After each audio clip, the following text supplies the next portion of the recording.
2012년 12월 2일 주일 오전 하나님 말씀은 창세기 22장 1절부터 2절입니다. 오늘 설교는 1절부터 14절까지 말씀을 드리는데요. 본문에서 말씀드리고 먼저 1절, 2절만 보도록 하겠습니다. 1절, 2절은 성경에서 처음 나오는 용어가 두 개가 있습니다. 무엇일까요? 한번 보시죠. 이 일들 후에 하나님께서 아브라함을 시험하시며 그에게 말씀하시기를 아브라함아 하시니 그가 말하기를 보소서 내가 여기 있나이다 하더라. 하나님께서 말씀하시기를 내 아들 곧 내가 사랑하는 내 독자 이삭을 이제 데리고 모리아 땅으로 가서 산들 중에서 내가 내게 알려줄 한 산에서 그를 번제로 드리라 하시더라. 아멘. 시험이라는 단어 1절에서 또 2절에서 사랑이라는 단어가 바로 성경에 처음 나오는 용어입니다. 그 용어가 오늘 의미하는 바를 우리가 잘 알 수 있기를 원합니다. 잠시 우리 기도드리겠습니다. 우리를 영원한 지옥의 형벌로부터 우리 주 예수 그리스도를 통하여 구원해 주시고 하나님의 자녀로 삼아 주셔서 이렇게 주님을 찬양하고 영과 진리로 경배드릴 수 있도록 인도하심을 감사를 드립니다. 아버지 하나님, 오늘 이 자리에 모인 우리 모든 성도님들, 우리가 창세기 22장에서 아브라함에게 닥쳤던 그 시험들을 통하여 우리 자신을 믿음을 비춰보기를 원합니다. 우리가 주님을 섬기는 동안 많은 시험들, 많은 고난과 어려움들이 또 역경들이 있을 것입니다. 그런 모든 것에서 우리가 다 잘 주님을 시험들을 이기고 승리할 수 있도록 주님께서 도와주시며 그 시험들이 의미하는 바가 무엇인지를 우리가 오늘 말씀을 통해서 깊이 알 수 있도록 인도하여 주옵소서. 혹시 주님을 섬기면서 어려움 당하는 지체들이 있습니까? 자신이 시험을 당하고 있다고 생각하는 지체들이 있습니까? 주님께서 함께 해주시고 그 모든 시험들을 능히 이길 수 있도록 힘을 허락해 주십시오. 모든 걸 감사드립니다. 주 예수 그리스도 이름으로 기도드렸습니다. 아멘. 오전 설교는 믿음이 시험이 올 때라는 제목으로 설교하고자 합니다. 믿음이 시험이 올 때. 모든 그리스도인은 자신이 믿고 있는 신앙에 대해서 그리고 그 믿음에 대해서 시험이 올 때가 있습니다. 그러한 시험에서 통과하는 사람은 참으로 복된 사람이죠. 2011년에 재작년도에 작년이었죠. 3월달 일본의 동인도에 진도 9.0이라는 대지진이 있었습니다. 벌써 2년이 거의 다 되어갑니다. 대지진과 함께 거대한 해일이 있은 지가 이제 2년이 되었고, 당시 해일이 발생할 당시에 바다 한가운데서 조업을 하고 이렇게 고기를 잡던 배들에게도 무전이 연락 와서 신속히 모든 배들은 다 대피하라고 그렇게 연락을 다 받았었습니다. 신속히 대피하라는 많은 배들은 급히 육지를 다 대피했습니다. 그런데 어떤 한 척의 배만이 오히려 수심이 깊은 더 바다로 더 거꾸로 가고 있는 것이었어요. 결국은 사실 육지로 대피한 모든 배들은 다 장난감 배처럼 다 파손되고 말았죠. 더 바다 깊이로 간 배 그 한 척만이 살았던 것입니다. 선장이 배를 바다 깊은 데로 더 기술을 돌렸을 때 많은 선원들은 아마 그랬을 것이에요. 왜 더 깊은 바다로 가냐고 분명히 따졌을 것입니다. 그러나 선장은 자신을 믿으라고 말합니다. 선장은 자신이 경험하고 믿고 있는 신념이 옳은지 그른지를 자기가 판단해야 할 때가 온 것이죠. 배에서 키를 움직이는 것은 선장이죠. 결정권도 선장이 있습니다. 더 깊은 바다로 가야 할 것인가? 정말 해일과 지진이 일어나는데 피할 곳은 정말 육지인가? 해안가로 가야 할 것인가? 참으로 이러한 문제는 셰익스피어의 희곡의 한 대사대로 죽느냐 사느냐 이것이 문제로 올 것입니다. 조업을 하던 선원과 선장은 이제 자신의 믿음을 하나로 결론에 이르게 됩니다. 더 깊은 바다로 가겠다고 결심을 한 것이에요.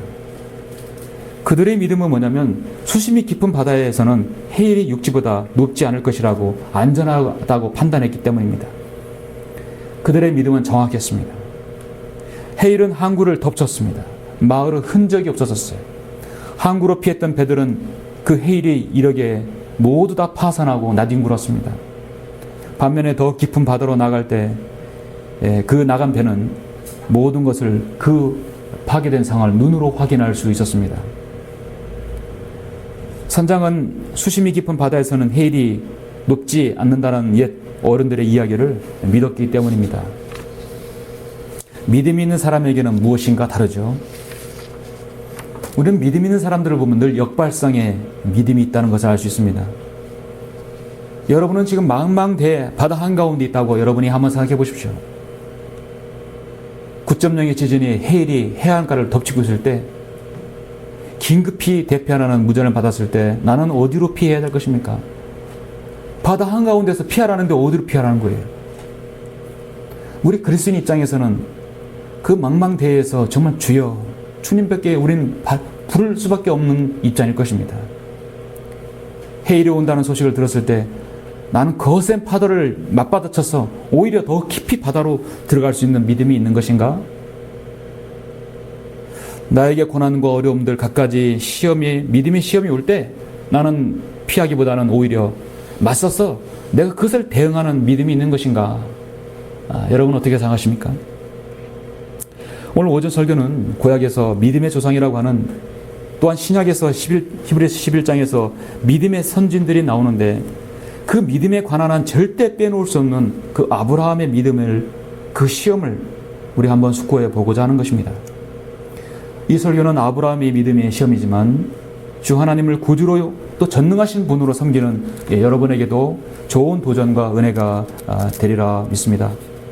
오늘 본문은 구약성경, 성경 전체에서 하나님을 믿는 믿음에 대한 첫 번째 시험이 바로 일종의 테스트가 여기서 나옵니다. 물론 이미 아담과 이브는 창세기 3장에서 하나님의 명령에 순종하는지 하나님께서 사탄을 허락하셔서 그 테스트를 받았죠. 그들은 죄 없는 상태에서 지음받았습니다. 창조되었습니다. 그런데 아직 테스트가 되지 않았어요. 결국 아담과 이브는 죄를 지었죠. 모든 인류에게 죄가 임했고 모든 사람은 죽게 된 것입니다. 오늘 본문은 그와 다르게 하나님께서 약속하셨어요. 어떤 걸 명명하신 게 아니라 내가 이렇게 너에게 주겠다 약속하셨고, 그 약속을 믿는가 안 믿는가에 대해서 하나님께서 시험을 하신 것입니다.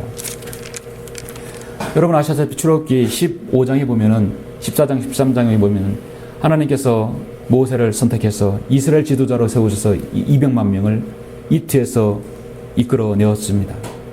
앞에는 홍해가 가로막혔었습니다. 이스라엘 백성은 모세를 통해서 하나님께서 홍해를 갈르셨고 그 200만 명이 바다 한가운데로 지나가게 하셨어요. 그들 위에는 물보라가 잊혔고 정말 민족 전체가 침례를 받게 된 것이죠.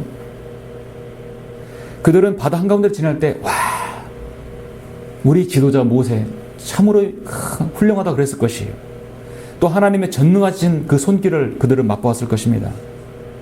그런데 홍해를 건넌 후에 출애굽기 15장에 보니까 술 광야에서 3일 동안 걸었는데도 물 한 모금 먹지 못한 것이에요. 그들의 믿음에는 금이 가고 시작하겠습니다. 가까스로 마라에 도착했는데 마라에서 물을 마셨는데 이 물이 너무나 써서 마시지 못하는 것이었어요. 그들은 이제 불평합니다. 그 불평이 40년 동안 지속된 거예요.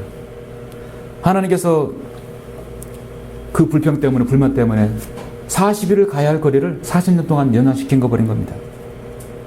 이스라엘 지도자 모세를 믿기만 하고 따랐다면 그들은 정말 가나안 땅에 일찍 도착해서 정복했을 것입니다.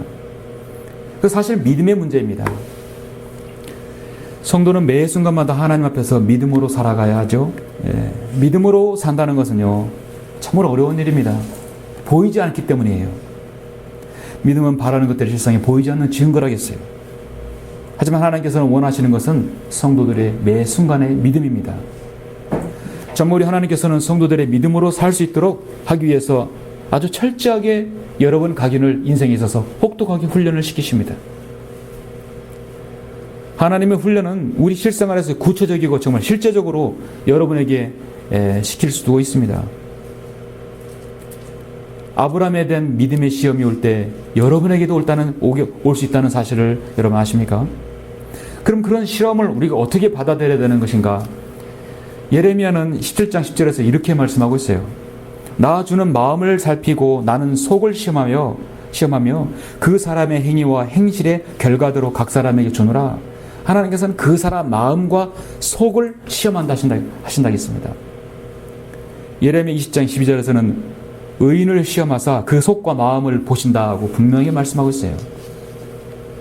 자, 하나님께서는 아브라함이 이게 약속하신 약속을 분명히 믿는가 안 믿는가에 대해서 분명히 시험하셨고, 하나님께서는 여러분에게도 여러분의 마음과 속을 보시기 위해서 시험을 하실 때가 있다는 사실입니다. 그렇다면 믿음의 시험이 올 때 어떤 것을 우리가 알아야 되는 것인가? 여러분에게 혹시 믿음이 닥친다, 믿음의 시험이 닥친다, 또 닥치고 있는 분들이 있다면 오늘 이 세 가지 나에게 믿음의 시험이 올 때 무엇이 어떤 원칙이 있다는 것입니다. 그 원칙 세 가지를 우리가 꼭 아셔야 할 것 같습니다. 자, 믿음의 시험이 올 때 우리가 알아야 되는 것은 무엇입니까? 첫 번째는 그리스도인은 자신의 믿음을 입증할 기회가 반드시 있습니다. 아브라함뿐만 아니라 우리 그리스도인도 자신의 믿음을 입증할 기회가 있어요.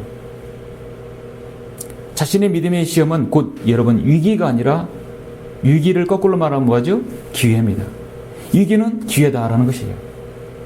하나님 앞에서 내 자신의 믿음을 입증할 수 있는 기회가 오는 것입니다. 맞습니까? 하나님께서 아브라함에게 약속하셨어요. 약속을 하셨는데 그 약속을 믿는지 안 믿는지 하나님께 테스트를 하셨어요.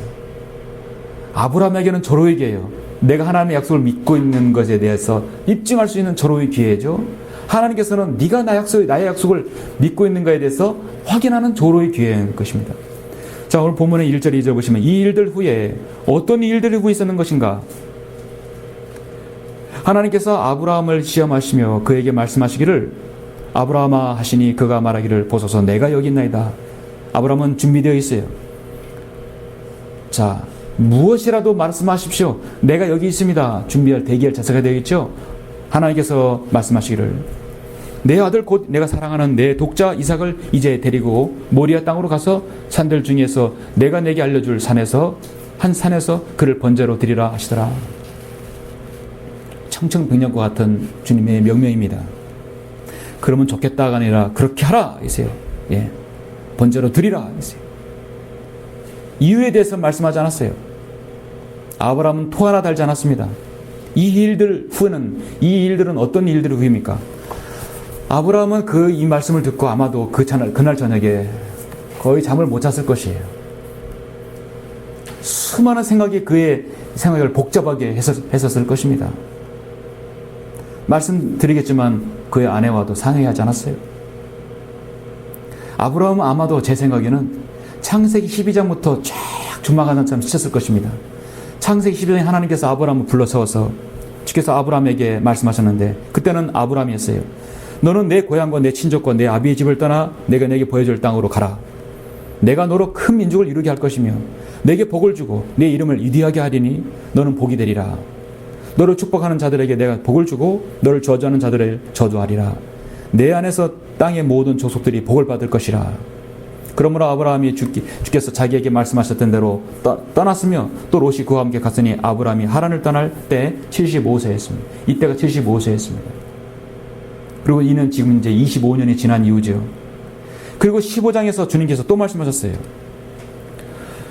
아브라함이 말씀드렸는데 뭐라 했냐면 나는 자식이 없다겠어요. 난 자식이 없사오며 내 집의 청지기가 다마스커스의 엘리에서르니 주 하나님이여 이젠 무엇을 주시려나이까? 혹시 종을 통해서 주시겠습니까? 하나님께서는 아니에요. 보소서 주께서 내게 씨를 주시지 않았으니 보소서 내 집에서 태어난 자가 내 상속자가 될 것이니이다. 자, 하나님께서 그를 데리고 바깥으로 나가서 뭐라고 하셨냐면 이제 하늘을 쳐다보라. 별들을 셀 수 있다면 그 별들을 세어보라겠어요. 너의 씨가 이와 같으리라 했어요. 아브라함이 주를 믿었어요. 주께서 그것을 그에게 의로 여기셨죠. 자, 이제 또 한 장 건너가서 17장에서 또 주님께서 뭐라고 말씀하냐면 이때가 아브라함이 99세였습니다. 주께서 아브라함에게 나타나셔서 그에게 말씀하시기를 나는 전능한 하나님이라. 내 앞에서 행하라. 너는 완전하라. 내가 너와 너 사이에 내 언약을 세우며 너를 심리 번성케 하리라. 하나님께서 하신 말씀이 내 이름을 더 이상 아브라함이라 부르지 않고 내 이름을 아브라함이라 하리니 이는 내가 너를 많은 민족들의 아비가 되게 하였음이라. 많은 민족들의 아비가 된다면 분명히 씨를 주실 것인데요. 내가 너와 내 뒤에 올 내 씨에게 내가 타국인으로 있는 땅, 즉 가나안의 모든 땅을 주어 영원한 소유가 되게 하며 나는 그들의 하나님이 되리라. 지금 현재 팔레스타인들이 자신이 국가로 인정하는 그 나라 내가 너에게 주겠다는 것이에요. 아브라함은 창세기 12장, 15장, 17장에서 계속 말씀하시는 그 약속을 계속 상기했을 것입니다. 정말 하나님께서는 말씀하셨던 대로 아브라함의 아내를 통하여서 사라를 통해서 드디어 이삭을 주셨죠. 주께서 자신이 말씀하셨던 대로 사라를 찾아오셨으며 또 주께서 자신이 말씀하셨던 대로 사라에게 행하셨으므로 사라가 임신하여 늙은 나이에 아브라함의 아들을 낳으니 이는 하나님께서 그에게 말씀하신 대로 정하신 때라. 아브라함이 그에게 태어난 즉 사라가 그에게 낳아준 아들의 이름을 이삭이라 불렀더라. 바로 이 전장 창세기 21장에서 말씀하고 있어요. 이제 하나님께서 아브라함에게 언약을 말씀하신 것이 실현되는 순간이었습니다. 자, 모든 건 탄탄대로입니다. 그렇게 약속하셨고 아들도 주셨어요. 그런데 오늘 본문에서 돌연 하나님께서는 아브라함아, 보소서 내가 여기 있나이다. 너는 내 독자 이삭을 데리고 모리아 땅으로 가서 내가 지정하는 그 산에서 네 아들을 번제로 드리라 했어요. 번제가 무엇입니까? 칼로 죽여서 배를 가르고 창자와 모든 걸 다 해체시키고 다 각을 떠서 불에 완전히 태워버리는 것이에요. 그것도 하나밖에 없는 독자 이삭을 그렇게 하라는 것입니다. 하나님께서는 자신의 사람들에게 때론 부당하거나 전혀 예상하지 못했던 일들을 여러분 시킬 수가 있습니다. 그건 이유는 하나님께서 그 사람이 얼마나 자신을 사랑하는지 신뢰하는지 테스트하기 위함이죠. 그런데 테스트도요, 사탄이 주는 시험이 있고 하나님께 주시는 시험이 있는데 구별해야 할 것은 하나님께서 주시는 시험은 절대로 그 사람의 믿음을 파괴하기 위해서 주시는 시험이 아니라는 것입니다. 야고보서 1장 13절에 보면은 누구든지 시험을 받을 때 나는 하나님께 시험을 받는다 라고 말하지 말지니 하나님께서는 악으로 시험을 당하지도 아니하시고 또 그분 자신이 아무도 시험하지 않으시기 때문이라. 그럼 하나님은 분명히 아브라함의 믿음을 파괴하기 위해서 그 씨를 멸하기 위해서 그렇게 이 시험을 주신 것은 아닐 것입니다. 하나님께서는 아브라함에게 창세기 12장에서 지속적으로 내 씨에게 축복해 주겠다고 분명히 약속해 주셨어요. 여러분 한번 생각해 보시면 하나님께서는 아브라함에게 그토록 후손을 번성케 해 주신다고 약속을 해놓고 도련은 어느 날 유일한 아들인 이삭을 그것도 번제로 바치라고 했을 때 여러분의 판단은 어떻습니까? 여러분의 생각은 어떻습니까? 하나님께서는요, 시험한 원칙이 하나 있는데요. 하나님께서는 자신이 가장 사랑하는 걸 가지고 그것을 시험하십니다. 아브라함에게 있어서 가장 사랑하는 건 자식의 아들 자식이에요. 100세에 나는 아들 자식입니다. 하나님께서는 자신이 가장 물질을 사랑한다면 그 물질을 시험해 주시고요. 자신의 성공만을 바라보는 사람에게는 성공을 통해 세상을 통해서 시험을 주십니다. 나는 가장 사랑하고 아끼는 것이 무엇인가? 그 사랑하고 아끼는 그 대상을 가지고 하나님은 시험을 주신다는 것입니다. 우리는 언젠가 하나님 앞에 자신의 믿음을 입증할 날이 있어요. 너희가 믿음 안에 있는지 너희 자신을 시험하고 스스로 입증하라. 예수 그리스도께서 너희 안에 계신 것을 스스로 알지 못하느냐 했습니다. 그렇지 못하면 버림받은 자들이라 했습니다. 우리 그리스도인은 주님을 섬기면서 두 가지 시험을 언젠간 받게 됩니다. 그건 뭐냐면 첫 번째는 내 자신이 주님 앞에 갔을 때 나의 믿음을 테스트를 할 것이에요. 우리가 이 땅에 사는 동안 주님 앞에 가기 전에 우리 생을 마감할 수도 있습니다. 아니면 주님께서 먼저 오실 수도 있어요. 여러분, 임종 직전에 사람들이 가장 그에게 다시 한번 묻는 것이 무엇입니까? 임종 직전에 그 사람에게 묻는 것이 무엇입니까? 그 사람의 생을 어떻게 살았던 중요한 건 업적이 중요한 게 아니라 당신은 예수 그리스도를 믿고 구원받았습니까? 당신이 죽으면 지금 지옥에 안 가고 하늘나라 갈 확신이 있습니까? 그거 물어봐야 되겠죠? 이것보다 더 다급한 중요한 질문이 어디 있습니까? 예수님께서 나의 죄를 위해서 십자가의 보혈로 죽으시고 부활하신 것을 내가 믿었다는 것이에요. 그 자신의 그 믿음을 입증을 해야 돼요. 그렇게 해야 주님 앞에 당당히 갈 수 있을 것입니다. 또 하나의 시험은 뭐냐면 우리가 주님을 섬기면서 섬김에 대한 시험입니다. 말씀드렸듯이 여러분이 가장 사랑하고 아끼고 여러분이 가장 존중하고 여러분이 가장 좋아하는 것을 가지고 주님은 시험할 수 있는 것입니다. 저는 그것이 무엇인지 여러분 개개는 알 수 없지만 주님은 아실 거예요. 그런데 그건 반드시 여러분이 입증해야 할 계기가 있습니다. 제가 판단할 때 여러분은 그 모든 걸 하나씩 다 통과했다고 봅니다. 그것이 무엇인지 아십니까? 자, 두 번째, 믿음의 시험이 올 때 우리가 알아야 할 것은 두 번째는 뭐냐면 아주 중요한 것인데요. 하나님께서는 주어진 환경에서 가능한 시험을 주시는 것입니다. 하나님께서는 나에게 주어진 그 환경과 여건을 통해서 시험을 주신다는 사실이에요. 참으로 의미심장한 말씀이라고 봅니다. 여러분 계속해서 3절부터 8절까지 보시죠. 아브라함이 아침에 일찍 일어나서 그의 나귀의 안장을 지우고 그와 함께 있는 청년들 중 2명과 그의 아들 이삭을 데리고 번제에 쓸 나무를 쪼개어 가지고 일어나서 하나님께서 자기에게 일러주신 곳으로 갔더라. 자, 두 청년도 데리고 아들 데리고 본인 갔어요.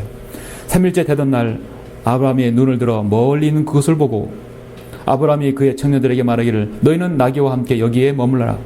나와 아이는 저기로 가서 경배드리고 다시 너희에게로 돌아오리라 하고 아브라함이 번제에 쓸 나무를 들어서 그의 아들 이삭에게 지우고 그는 자기 손에 불과 칼을 들고 두 사람이 함께 가더라. 이삭이 그의 아비 아브라함에게 구하여 말하기를 나의 아버지여 하고 하니 그가 말하기를 내 아들아 내가 여기 있노라 하니 그가 말하기를 불과 나무를 벗어서 그런데 번제에 쓸 어린 양은 어디 있나이까 하자. 아브라함이 말하기를 자, 그런 질문을 들었을 때 아브라함의 마음이 얼마나 미어졌겠습니까? 이 아들을 지금 번제로 들으러 가는 도중인데요. 내 아들아, 하나님께서 자신을 번제에 쓸 어린 양으로 마련하실 것이라 하고 두 사람이 함께 가더라. 사실 아브라함이 이렇게 자신이 말하는 것은 내가 지금 무슨 말 하고 있는지도 아마 몰랐을 것이에요. 근데 이게 엄청난 예표를 말씀하고 있는 것입니다. 근데 성경 병기자들은 아니다, 이렇게 말하지 않을 것이다. 자기 스스로 억지로 해석해 버리는 거예요. 그래서 성경 병해가 이루어지는 것입니다. 내 아들아, 하나님께서 자신을 번제에 쓸 어린 양으로 마련하실 것이라. 자, 먼저 의미심장한 말씀을 보시기 바랍니다. 참으로 아브라함은 믿음의 사람이라는 걸 보여주고 있습니다. 아브라함은 정말 순종의 그 시험을, 하나님 말씀의 언약을 굳게 잡고 있던 사람이었어요. 정말 대단한 믿음의 사람이었습니다. 하나님께서 내 아들 이삭을 번제로 바쳤을 때 아브라함은 왜 이유를 묻지 않았습니다. 왜 하필이면 아들을 바쳐야 합니까? 그 많은 양들도 놓고 왜 아들을 바쳐야 합니까? 그렇게 빼앗을 것이면 왜 아들을 주셨습니까? 여러분 항변할 수 있겠죠? 아브라함도 할 말이 많았을 것입니다. 하나님 말씀에서 분명히 15장 17절에서 그렇게 약속하지 않았습니까? 그런데 지금 그 주신 아들을 바치라니요. 자, 그런데 사실 아브라함에게는 아들이 있는 걸 아들을 바칠 수 있는 것이죠. 하나님께서는요, 없는 걸 바치라고 하지 않았어요. 예수님께서 사역하실 때 한 소경을 만났는데 침을 딱 뱉어서 흙을 개어가지고 그거를 눈에다 바른 것입니다. 가서 실로암에서 씻으라. 그걸 씻어서 나왔어요. 10명의 문둥병자를 만났을 때 주님께서는 가서 제사장에게 보이기만 해라. 네. 그런데 그걸 믿고 보여주기만 했는데도 다 나왔다는 얘기죠. 가다가 아니 보여주면 나을까 의심했던 사람들은 만약 의심했다면 낫지 못했을 것입니다.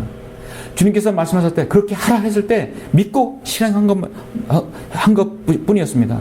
그들이 어떤 행동을 요구한 건 아니었어요. 아브라함은요, 이 말을 들었을 때 여기 보면 본문에 보면 일체 그날 저녁 아내 사라와 논의하고 상의했다는 말은 없어요. 그런 말씀 없습니다. 아브라함은 아내와 의논하지 않았었어요. 그 늙은 나이에 독자를 낳은 어머니 사라가 이 사실을 만약에 알았더라면 여러분 어떻게 했을까요? 난리가 났겠죠. 하나님 그러실 수 있겠습니까? 오해했겠죠. 그런데 중요한 것은요, 이 믿음의 시험은요, 사라에게 관한 시험이 아니라 아브라함에 관한 시험이에요. 결코 사라와 논의하지 않았습니다. 아브라함은 지금 이삭을 데리고 모리아 땅으로 가서 하나님께서 일러준 산으로 갔을 때 어떻게 보면 사라와 아들 이삭은 마지막 그 이별이었을 것이도 모르는 것입니다. 이별의 키스도 없이 그냥 올라간 것이에요. 사라는 가면 양이 있겠지, 당연히 양으로 번제를 드리겠지 생각했을 것입니다. 설령 자신이 그 늙은 나이에 낳은 아들을 번제를 드려야 할 거는 생각했겠습니까? 사라와 의논하지 않는 것은 당연히 잘한 것이죠. 갈라디아서 1장 15절에서 이렇게 말씀하고 있습니다.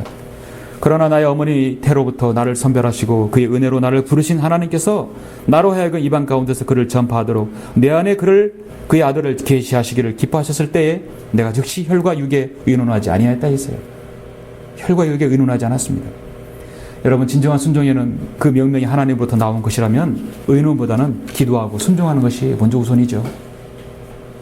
자, 여러분, 하나님께서는 자신의 자녀들에게 시험하시는 하나의 원칙이 또 하나 있습니다. 그것은 하나님께서 성도들을 주어진 환경을 통해서 시험하시는 분이라는 것입니다.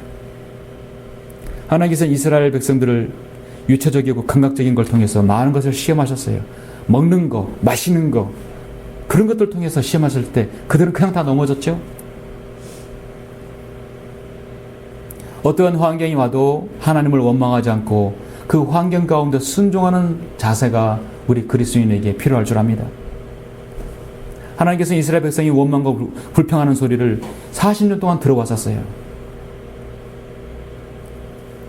아까 창세 출애굽기 15장에서 마라에서 쓴물이 나오니까 하나님께서 한 나뭇가지를 그 물에 던지라 했어요. 모세는요, 설마 이 나뭇가지 던진다고 해서 쓴물이 단물이 될까 의심하지 않았죠? 던졌더니 마라의 쓴물이 단물이 되어버린 것입니다. 모세 입장에서 보면은 사실 홍해도 건넜지만 일종의 시험이었을 것입니다. 인간으로 생각으로는 도저히 납득이 안 가는 명령이 있을 것입니다. 지금 백성들은 불평과 원망으로 가득 차가서 지금 죽일 것 같은 기세였는데 그 나뭇가지 하나 던지라고 했을 때 모세가 그를, 여러분, 모세도 대단한 믿음이었죠? 던졌을 때 쓴물이 단물이 되었던 것입니다. 하나님께서는 인간의 생각으로는 납득이 안 가는 명령을 또 시험을 하실 수도 있습니다. 중요한 것은 하나님께서는 무에서 유를 창조하라는 명령을 하지 않았어요. 예. 없는 것을 있는 것으로 만들어서 나한테 갖다 바치라고 하지 않았습니다. 바위에서 물을 내게 하라 했을 때 하나님께서 당장 샘파는 기계 만들어가지고 드릴로 뚫어가지고 물을 파게 하라고 하나님께서 명령하지 않았죠? 바위를 반석을 한번 딱 치라겠어요. 그냥 한번 치라. 한번 쳤더니 물이 나온 것입니다. 이렇게 생각하시면 신구약에서 얼마나 많은 사람들의 믿음의 사람들이 주님 말씀에 그냥 순종했습니까? 하나님께서는 우리 모든 이 땅의 그리스도인들에게 가능한 시험을 던져주심을 알아야 합니다. 여러분, 하나님 말씀을 사랑하십니까? 예. 여러분, 아까 한 가지 테스트에 통과했다겠죠? 바로 여기서 통과하신 분들이에요. 이 설교를 들으신 분들은. 제득권교회 그 사람들이 와도 상담을 해도요, 늘 물으면 저도 묻습니다. 하나님 말씀을 사랑하십니까? 여러분 물을 수 있어요. 그렇죠? 그럼 그들 대답 뭡니까? 예, 사랑합니다. 그리고 말합니다. 당신이 가지고 있는 성경은 변개됐어요. 마귀가 변개시켰어요. 분받지 않는 학자들이 변개시켰어요. 그리고 이 하나님 말씀은 변개되지 않는 다른 말씀입니다. 그러므로 그 성경은 버리십시오. 그 사람 분명히 하나님 말씀 사랑한다고 이해해놓고 그래도 이 성경이 하나님을 사랑하십니까? 많은 사람이 자신을 진실로 하나님을 사랑한다고 말하지만 주님께서는 나를 사랑하면 나의 계명을 지키라고 분명히 말씀하셨어요. 요한복음 14장에서 말씀하셨어요. 정말 말로만 떠들 뿐이지 말로만 사랑한다고 하지 실제로 그들은 사랑하지 않습니다. 여러분, 개혁 성경을 버리고 한국인 성경을 가지고 있는 것이 초자연적인 것입니까? 정말 여러분 힘든 게 아니죠? 예, 이런 믿음의 문제입니다. 누군가가 여러분에게 또 저에게 그랬을 것이에요. 여러분 한국인 성경을 최종본으로 여기 전까지는 여러분이 개혁 성경을 가지고 신뢰했을 것이에요. 그러나 그 개혁 성경은 삭제되었습니다. 변개되었습니다.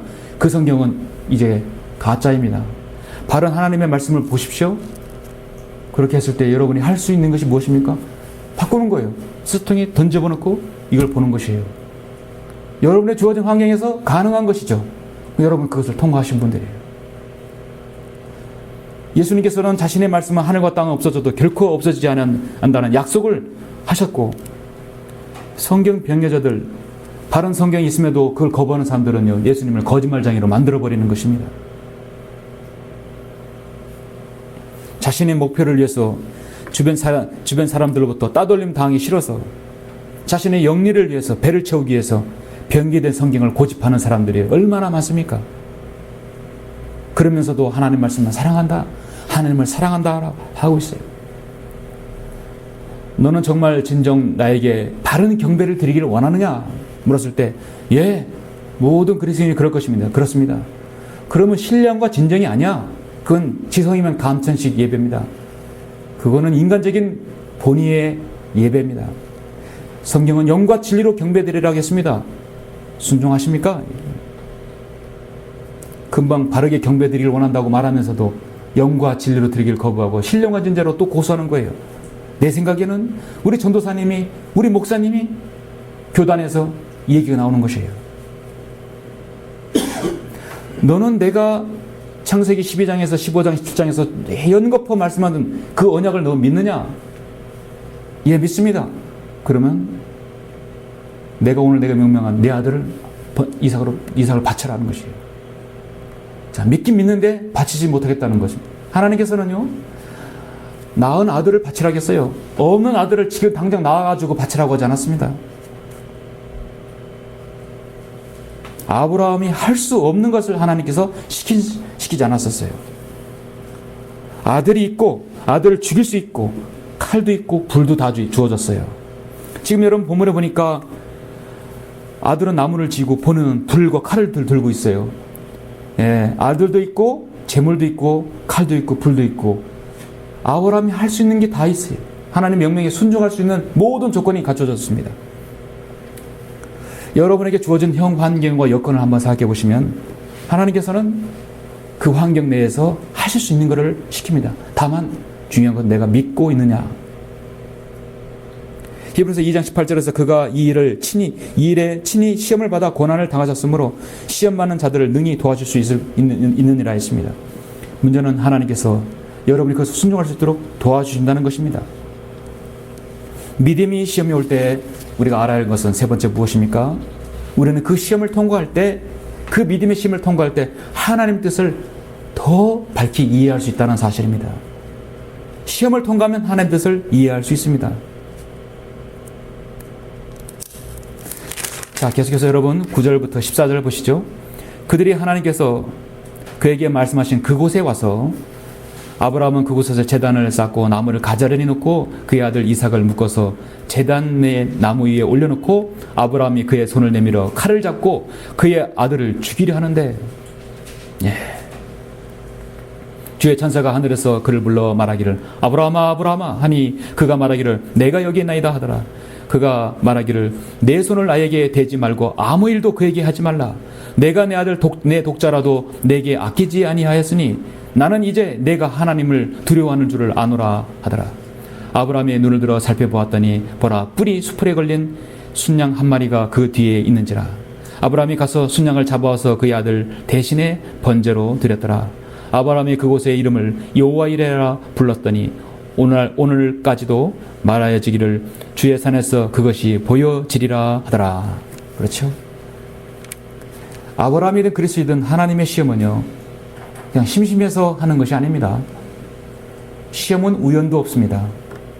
그리스도인이 일어나는 고난과 역경과 환난과 어려움들은 우연이 아니란 것이죠. 두 가지 중에 하나예요. 자신의 죄로 인한 기인한 것이나 하나님의 시험인 것입니다. 그 사람의 믿음의 시험인 것입니다. 심지어 열왕기상 22장 34절에 보면은요, 전쟁 중에 지금 아합이 전쟁에 참가했는데 지금 상대편 적군이 군대 한 군사가 시험 삼아서 활을 당겼는데 그게 정통으로 아합을 이게 적중시켰던 겁니다. 왕이 자기 병거 모든 자에게 말하기를 내 손에 들려 진중에서 나를 끌어내라. 내가 부상을 당하면 결국은 거기서 죽게 되죠. 하나님께서는요, 시험 삼아 쏜 활로도 하나님께서 죽이고자 하는 왕을 죽일 수 있는 것이에요. 하나님의 시험은 더군다나 모든 하나님의 시험은 뜻과 계획이 있습니다. 뜻과 계획, 그것이 구약에서 나타날 때는요, 신약에서 엄청난 모형과 예표로 드러난다는 사실입니다. 자, 이제 아브라함은 하나님의 명령에 따라 아들 이삭을 제단에 올려놓고 칼을 잡고 죽이려 합니다. 죽이려는 신용이 아니라 죽이려 하는 것이에요. 정말 죽이려 하니까 하나님께서 주의 천사를 통해서 다급하게 묻습니다. 아브라함아, 내 손을 나에게 대지 말고 아무 일도 그에게 하지 말라. 내가 내 아들 내 독자로도 내게 아끼지 아니하였으니 나는 이제 내가 하나님을 두려워하는 줄을 아노라. 이제 내가 알겠다는 것이에요. 아브라함이 그곳의 이름을 여호와 이레라 불렀어요. 하나님께서 미리 알고 준비시켜 주시죠. 여호와 이레, 하나님께서 앞서 가시다는 것입니다. 하나님께서 미리 앞서서 아브라함 믿음까지 다 보시고 그 수풀의 순양까지도 다 예비해 주신 것이죠. 예. 하나님께서는 아브라함이 정말로 하나님 뜻에 따라 아들 이삭을 죽이려는 것을 아셨던 것입니다. 자, 여러분, 우리 히브리서 11장에 이 아브라함의 그 믿음을 한번 보시죠. 예. 이거 꼭 같이 한번 보시겠습니다. 히브리서 11장 17절 19절까지 보시겠습니다.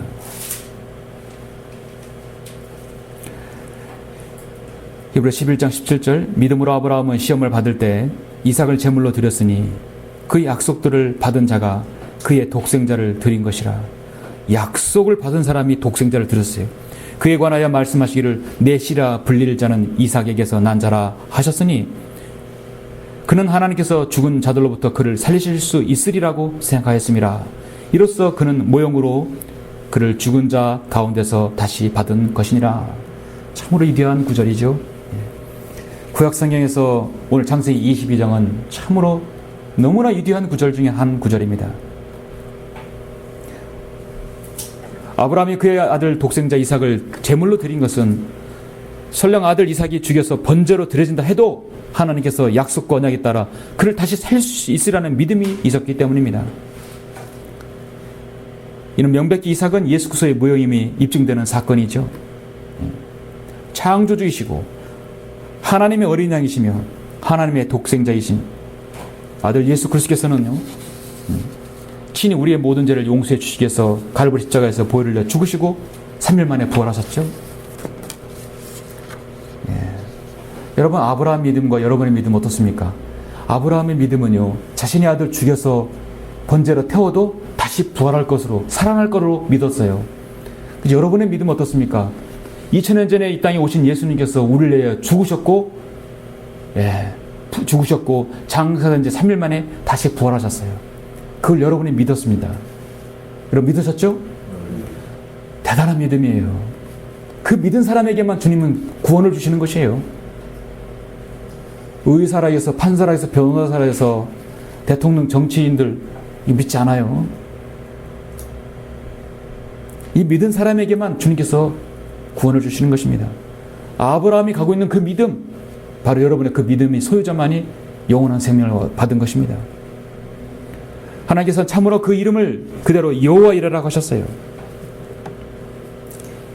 인간의 일에 있어서는 하나님께서는 앞서서 보시는 분이십니다. 다 피할 길도 예비해 주시고 미리 앞서서 주님은 이 수풀에 걸린 순양까지도 예비해 주신 것입니다. 그래서 여호와 이레는 예비하시는 분이에요.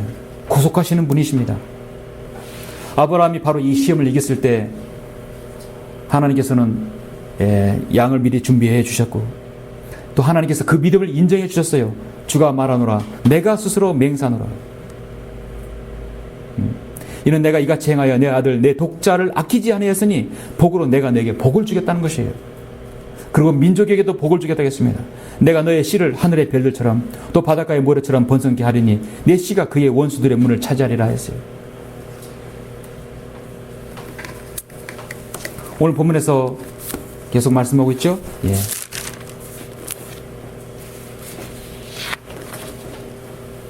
하나님께서는 메시아에 대해서 약속을 하셨어요. 메시아 안에서 땅의 모든 민족들이 복을 받으리니 이는 내가 나의 음성에 복종하였습니다. 네. 하나님께서 그렇게 약속해 주셨습니다. 11절에서 복으로 내가 내게 복을 주고 번성으로 내가 내 씨를 하늘의 별들처럼 또 바닷가의 모래처럼 번성케 하리니 내 씨가 그 원수들의 문을 차지하리라. 바로 이삭의 씨로부터 나온 것이죠. 내가 내 아들 내 독자라도 내게 아끼지 아니하였으니 나는 이제 내가 하나님을 두려워한 줄을 아노라 했습니다. 고린도 전서 10장 13절에 보면은요, 하나님께서는 사람에게 흔히 닥치는 시험 외에는 너희가 당한 것이 없나니 하나님께서는 신실하셔서 너희가 감당할 수 있는 것 이상으로 시험을 당하지 않게 하시고 시험을 당하면 피할 길도 마련하셔서 너희로 능히 감당케 하시느니라. 오늘 이 창세기 22장의 말씀이 정확히 맞는 것 같아요. 감당할 수 있는 것 이상으로 여러분 시험하지 않으신다는 겁니다. 여러분이 주어진 환경 안에서 할 수 있는 것을 시험하신다는 것입니다. 근데 그걸 하면 하나님께서 그걸 피할 길도 예비해 주신다는 것이죠. 왜냐하면 주님은 앞서가신 분이기 때문입니다. 예. 그러니까 우리가 실행만 하면 능히 감당할 수 있다는 것이죠. 예. 사랑하는 성도 여러분, 창세기 22장 7절에서 이삭이 물어요. 나의 아버지여, 그래 내 아들아, 내가 여기 있노라. 불과 나무를 보소서. 그런데 번제에 쓸 어린 양은 어디 있습니까? 이 창세기 22장 8절에서 1900년 이후에 이루어질 예수 그리스도의 위대한 구속사역에 대한 예표의 구절이 바로 여기서 나오는 것입니다. 내 아들아, 하나님께서 자신을 번제에 쓸 어린 양으로 마련하실 것이라. 하나님께서 자신을 번제에 쓸 어린 양으로 마련하실 것이라. 아브라함도 선지자였죠. 선지자가요, 자신이 말하는 것이 때로는요, 초림인지 재림인지 구별하지 못하고 말합니다. 무슨 말인지는 모르다고 말하고 말을 알 수 없이 얻는 것도 예언을 하는 것이었어요. 근데 성경 병야자들은 이렇게 말할 것이라고 분명히 생각했던 거예요. 그러니까 개역 한글판 성경은 뭐냐면 내 아들아, 하나님께서 자신을 번제에 쓸 어린 양으로 말하실 것이라. 하나님 자신이 어린 양이 될 것이라는 것을 말하는 게 아니라 뭐냐면 이렇게 변개시켜버린 겁니다. 자기 생각이에요. 아브라함이 가로되 아들아, 번제할 어린 양은 하나님께서 자기를 위하여 친히 준비하시리라. 예. 표준 세번역도 아브라함이 대답하였다. 얘야, 번제로 바칠 어린 양은 하나님이 손수 마련해 주실 것이라. 개정판도 그렇습니다. 아브라함이 이르되 내 아들아, 번제할 어린 양은 하나님이 자기를 위하여 친히 준비하시리라. 하나님 미리 준비하실 것이다. 번제할 양은 어디 있습니까? 물었을 때 하나님이 친히 준비하실 것이다. 걱정 마라. 상식적인 대답이죠. 예. 그렇게 말했을 것이라고 해서 성경을 변기시 버려버린 거예요. 사람들이 흔히 잘못 빠져있는, 특히 킹제임스 흠정령이라고 하는 가짜 짝퉁 한글판 킹제임스 성경은 여전히 이 개역 성경 표준 세번역 개정판을 그대로 따르고 있습니다. 아브라함이 이르되 내 아들아, 번제 헌물의 어린 양은 하나님께서 자신을 위하여 예비하시리라. 걱정 마라, 예비하시겠다는 것이에요. 바로 개역 성경 그대로 따왔죠. 성경 뭐라고 했습니까? 하나님께서 자신을 번제에 쓸 어린 양으로 마련하실 것이라. 우리를 위해 속죄양으로 오시는 예수 그리스도께서 바로 하나님이시라는 놀라운 진리를 가려버린 것입니다. 하나님께서 친히 우리를 위해 속죄양이 되실 것이라는 명백한 예표된 구절을 과감히 삭제시켜버린 것입니다. 한마디로 어린 양은 예수 그리스도께서 되실 수 없다는 것을 말하고 있는 것이에요. 요한복음 1장 29절에서 요한은 뭐라 했습니까? 보라, 세상 죄를 제거하는 하나님의 어린 양이라 침례의 인연, 그렇게 말씀하고 있어요. 정확하게 신약의 초림과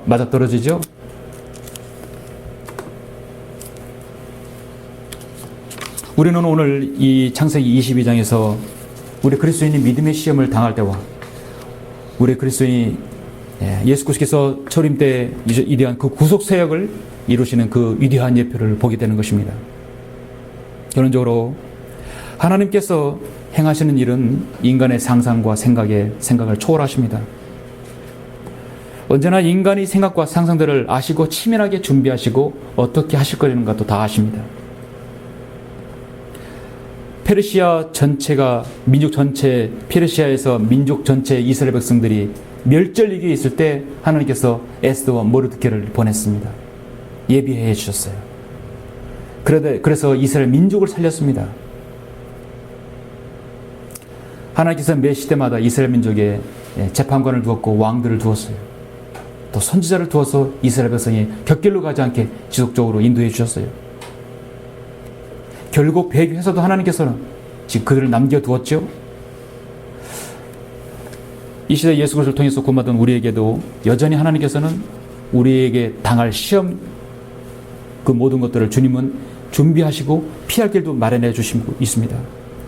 다만 우리가 시험을 당할 때 아셔야 할 것은 그리스도인은 자신의 믿음의 그 시험을 입증할 기회가 반드시 올 때 우리가 이겨야 한다는 것입니다. 승리해야 한다는 것입니다. 그 시험은 하나님께서 주어진 환경에서 충분히 가능한 시험입니다. 그 시험을 통과할 때는 주님이 피할 길도 예비해 주시고 자신의 뜻을 계시하셔 자신의 뜻을 알려주시고 있는 것입니다. 하나님께서는 우리의 삶에 필요한 모든 것을 다 아시죠. 우리가 저 셋째 하늘로 올라갈 때까지는 주님 앞에 가게 설 때까지 우리의 필요한 모든 것들을 주님의 방법으로 공급해 주십니다. 성령으로 믿는 그리스도인은 이 땅에서 호흡하고 살아있는 이 순간에도 정말 여호와 일에 주님의 도우심에 우리는 의존할 수밖에 없습니다. 여러분이 어떠한 처지에 있더라도 어떠한 시험과 역경과 어려움이 있다 하더라도 이겨내면 반드시 여호와 일에 준비해 주십니다. 앞서서 주님은 준비해 주십니다. 여러분 그 사실을 믿으십니까? 예. 시편 말씀에도 오 주여 나를 시험하시고 살피셔 내 속과 마음을 연단하소서. 하나님의 시험은 우리 마음을 우리 속을 연단하시는 것이라고 말씀합니다. 오 하나님이여 주께서 우리를 시험하셨고 주께서 은을 연단하신 같이 우리를 연단하셨나이다. 26편 66편에서 두 번이나 말씀합니다. 사도 바울 사신 데살로니가전서 2장 4절에서도 마지막으로 말씀합니다. 오히려 하나님의 승인을 받아 복음을 이탁받은 대로 전하노니 이는 사람들을 기쁘게 하려 함이 아니며 우리의 마음을 시험하시는 하나님만을 기쁘시게 하려 함이니라. 여러분이 시험을 당할 때 여러분이 승리한다면 여러분은 주님께 기쁨을 드리고 주님께 영광을 드리고 하나님의 그 계획과 뜻을 더 많이 분별할 수 있는 것입니다. 뿐만 아니라 여러분의 마음과 속을 하나님 앞에 다 보여드리고 신뢰하는 것을 보여드리는 것입니다. 아브라함이 그 시험을 이겼듯이 또 승리하였듯이 여러분도 그 모든 시험들을 잘 이겨낼 수 있기를 간절히 바랍니다. 네, 기도하시겠습니다.